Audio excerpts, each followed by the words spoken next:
Alright, so a little bit of a story time today. So I'm working with a new client, the client that's going to be helping me break even on a high level. So thanks to him, thanks for everything. And he was highly motivated to move his website as soon as possible. So I said that we could do it, that my agency could do it in a week. And he called around to the agencies, and I'm going to guess they said it would take longer, they were more expensive, because he messaged me back that same day saying, you know what, let's get started on this right away. What would it take? Great. So I was declining everything. I built the website in a day, pretty much in a day, 2 days actually. And then I told him, hey, if we want to get this done within the week, we gotta have the domain name so we can start working on that.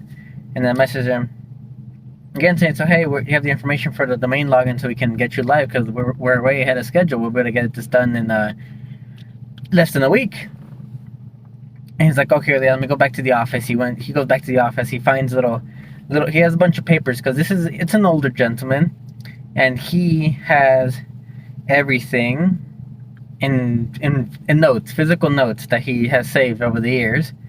So you find ones, he's like, oh, this one mentions the domain name, like it's some login and the password. I'm like, okay, well, I had used Whois and all that stuff to find out where the domain was registered. So the domain was registered with Domain People. I have never heard of them, but I guess they're a business and they sell domains, and the website's old and it sucks, in my opinion. And so I try to do all the login stuff in there, and then none of that works. So I'm trying to figure out what's going on. And so here's some more context. The reason he's highly motivated to move websites is because he moved his business location like one block down the street, and for some reason, somehow, it's his internet and phone provider that's running the website. That's the first time I heard of that. It is CenturyLink. Okay, so that's a little odd, but he doesn't want to have to pay for 2 phone services just to be able to run his website. So it makes sense why he would be highly motivated, because he wanted to spend all the money. He's not making use of the service just for the website, which he's using, but it's way more expensive, so on and so forth. Okay. So I'm like, how does CenturyLink? I didn't know they did websites. I asked him, what's the story behind there? He said, well, he actually did it originally through a company called Quest, but then Quest was bought by CenturyLink. They did a merger, and Quest no longer exists.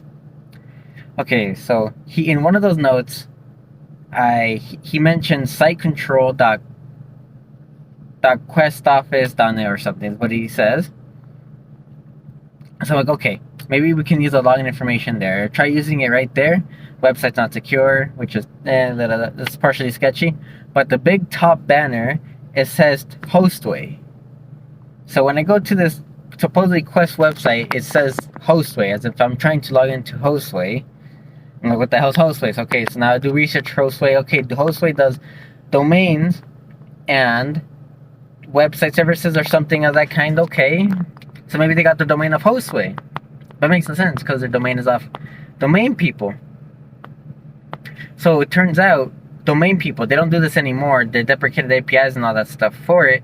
They used to allow domain reselling, which I'm pretty sure Hostway was just domain reselling Domain People's domains, and then the Quest company was just reselling Hostway's hosting services or something, website hosting service, something along those lines.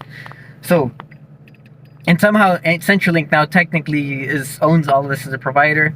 And then I looked at the DNS servers and see where that points, and that points it to some other company called Entirety. I haven't heard of it personally, but it looks like they're a local enterprise and hosting company, so it's not one of the big ones. It's not like AWS or any of those popular ones. So now we have this login information that goes nowhere, no logins to be able to get to the domain, and we're supposed to launch this website in a week. And that's kind of where we stand at now. What are we gonna do?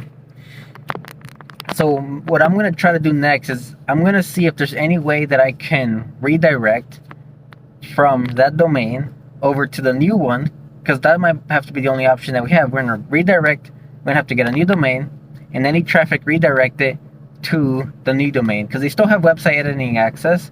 It's WordPress. I'm going to see if there's any options there. I haven't used WordPress, I don't know for sure, so I'm going to double check that and see if I can redirect all traffic to the new domain.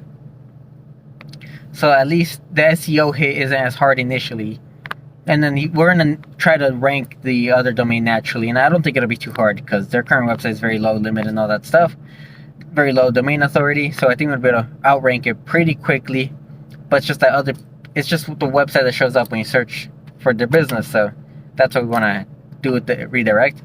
And on their website itself, if people somehow manage to get in, or we can do a redirect, what we're probably going to do is have a link that says, or a notice or something that says, we are migrating websites.